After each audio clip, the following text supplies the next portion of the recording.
Hello? Nakakainis yung mga lalaki, maririnig mo sa kanila na kapag mag-asawa na tayo at laspag ka na, tumaba ka na, dugyot ka na, ayoko na sa'yo.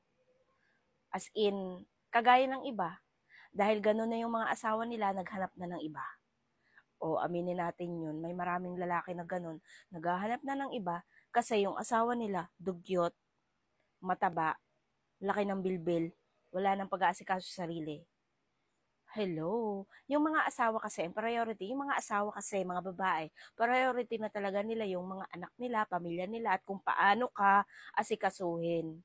Ang kapal naman ng mukha mo. Medyo nainis ako doon sa programa na, merong programa sa TV na meron ding artista na ini-interview na sabi niya, kapag mataba ka na at mag-asawa na tayo, tapos tumaba ka, laspag ka na, ayoko na sa'yo. Yung gano'n. Kasi siya, itong artistang 'to, yung lalaki, ay mahilig siya mag-exercise, mahilig siyang ayusin yung sarili niya, mahilig siyang basta mahilig siyang asikasuhin ang sarili niya para still macho siya, fresh. Yun, gano'n. Yun yung gusto din niya para doon sa asawa niya. Kailangan fresh siya. Kasi kaya niya minahal daw yung asawa niya ngayon ay dahil maganda, fresh, tapos sexy. Ayun, kaya ginusto niya yon. So, kailangan ipapanatili mo yon.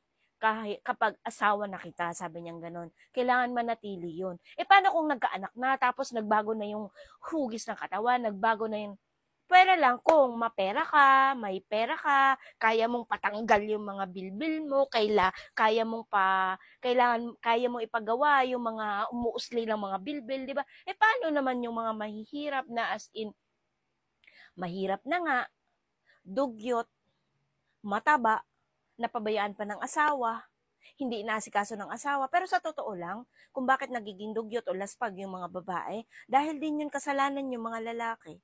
Kasi kapag ang babae, fresh talaga yan at maganda at sexy talaga yan nung una nyong minahal, di ba?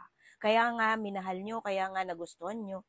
Pero kapag naging asawa nyo na yan at naging laspag, dugyot, mataba, as in dugyot, kasalanan nyo yan. Kapag yung asawa nyo pumangit, kasalanan nyo yan, hoy, kasalanan nyo yan. Kasi, isipin nyo ha, kapag yung babae tumaba at aayawan nyo, kaya kayo naghanap ng iba, o stress, nagkaroon ng anxiety, hindi niya na naasikaso yung sarili niya, basta importante naasikaso niya yung anak niya, naasikaso ka niya, pero anong ginawa mo, anong ipinalit mo, naghanap ka ng iba.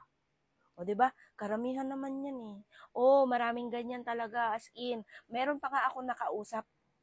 Ayoko na sa misis ko kasi wala talaga.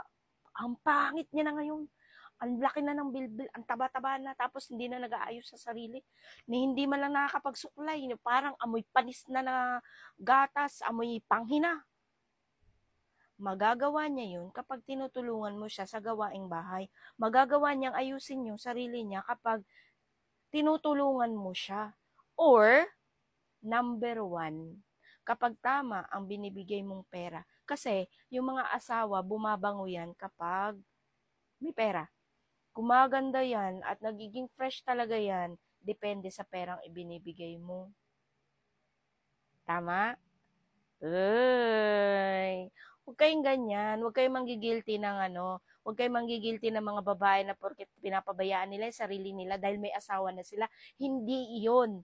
Yung mga babae na tama at sapat ang binibigay ni asawa na pera, fresh, sexy, hindi mataba.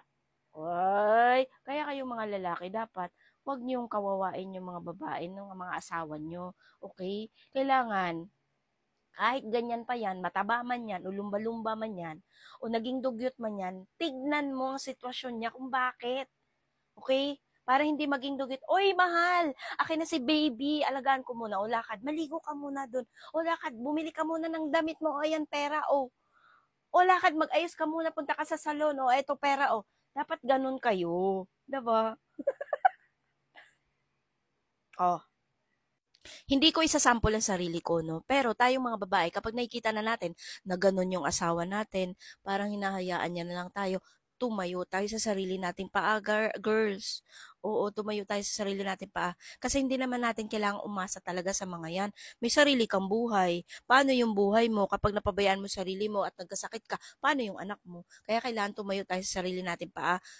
Kailangan nating asahan yung ating sarili, 'di ba? Huwag tayong umasa ng kung kani-kanino kahit asawa mo pa 'yan, 'di ba? O maraming babae na ganyan, na hindi pala asa sa lalaki. Oh. Kaso lang may maraming babae naman kasi talaga, may trabaho naman yung asawa ko, okey lang 'yan. Kahit dito na lang ako sa bahay, pero alam ko naman na maraming trabaho sa bahay, oo. Pero yung mga katulad ko, asahan niyo, hindi nagagawa ang lahat ng nasa bahay.